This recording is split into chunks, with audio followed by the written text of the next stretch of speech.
With the East African Safari Classic just around the corner, there were several classics taking part, using the event as a final test before taking on the 10-day marathon. Jonathan Soman and Rue Heckel were in a Mark II Escort, and the outing was invaluable, although it didn't last long. They lost all spark from the rotor arm, and by the time the problem was found, they were time-barred. This was Samira Khan's second attempt at driving, and together with Anita Irwin, she was just out to gain experience. Apart from landing on that rock, their rally was uneventful, and they made it to the finish after a steady and consistent drive. Despite rolling on stage 2, which cost them 20 minutes in lost time, Robbie Bumrah and Havinder Jutli put it back on its wheels, patched it up and continued to push the Datsun 240Z hard. By the end, they even recovered 9 places on the leaderboard. Aslam and Arshad Khan in the ALS Porsche 911 stormed through the stages. Having sorted out more teething problems, the car was on peak form. Aslam's extensive rallying career includes having entered the first Guru Nanak rally 38 years ago. Yes, way back in 1972. 72 or 71, I can't remember. It's been a long time.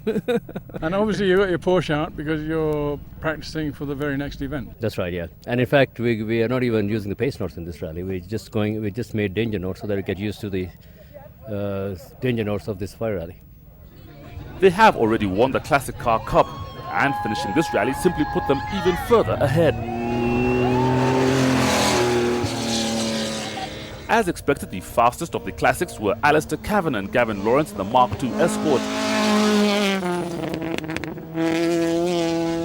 They were faster than most of the group ends, setting times just outside the top 10, eventually finishing 11th.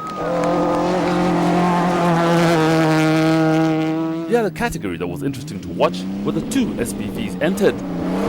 The Toyota Hilux, driven by Manik and Jasmine Choda, was originally built and rallied by Ian Duncan, who took it to several wins during the 2 years he drove it. Then passed on to Giancarlo Schiraldi, who only had 1 outing in it. It has since been rebuilt, and Manik and Jasmine Choda were hoping to prove it was still a winner. But on stage 2, the clutch packed up and they were forced to retire. The hybrid, driven by Simon Sharp and Raju Chaga, was built for cross-country events, which it has proved to be extremely competitive. They were entering for fun and were surprised to spend the day well inside the top 10. They overtook many of the group ends ahead of them, and apart from puncturing, had an impressive run, finishing 8th overall. You know, it's far better than I thought, so I was considering it to be considerably slower. It's just that sometimes it sort of decides it wants to go in that direction, and that's more of a... It never feels like it wants to fall over. It just decides to change direction by itself every now and then, which keeps us entertained, so yeah. The 14 two-wheel drives entered were only given the first 2 stages, amounting to 72 kilometers for a winner to emerge. James Karimi and Kimeli Korir had the opportunity to secure the championship title on this event, but they were up against formidable competition, including Adnan Suhail in the Daihatsu, a very determined Joel Mushiri, Niaz Bashir in the 2-litre Celica, and the defending champions who were making a return in a new VW Golf. Out of the championship race were the 2 girls, Joan Nesbitt and Tamara Jones. Having failed to finish in their 2 previous outings, their only goal of this one was to finish. Behind them on the road were Nick Patel and Andy McDonald in a Mercedes 190 taxi, who offered to stop and give them a lift if they broke down, and at a discounted fare. There was no way he was catching us. And he was telling us he's going to overtake, and we're like, no. And then we'd have to hitch a ride on the taxi. We're like, no way.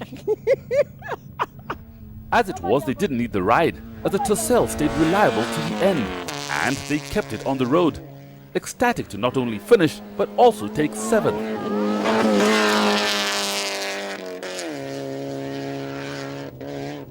Nick Patel and Andy McDonald never did see the girls, but in trying to catch them, gained over 2 minutes on them to finish 6th. For James Karimi and Kimeli Korir, the rally became a race of perseverance when the car developed a misfire from the start. With no time to find the problem, they had to live with it and only came 5th. Claiming the title would have to wait. The defending champions were not in the championship race and were taking part to shake down their new car. They also fought a misfire throughout the event, losing time especially on the straights, finishing in 4th. The leading 3 cars had none of these problems, and it was a flat-out race, where the outcome came down to the performance of each car. Joel Mushiri had to drive much of the rally blind, with Riaz Ishmael only calling the notes in between nursing a toothache. They did all they could, but it was only good enough for 3rd. From the recce, I had done my pace notes according to what I expected, so I could remember exactly 70%. Things were like went to the wire because he was so sick, but I managed to finish the event. The Toyota Celica with its 2-litre engine had the advantage where it mattered, and Nias Bashir and Jonathan Koske were quickest through stage 1, but were unable to maintain the pace on the long stage and were not unhappy with 2nd. Mine is a 2-litre, yes, and I'm also new in this game, so I'm just trying to polish my skill. We just fitted a new engine in, and actually I wasn't really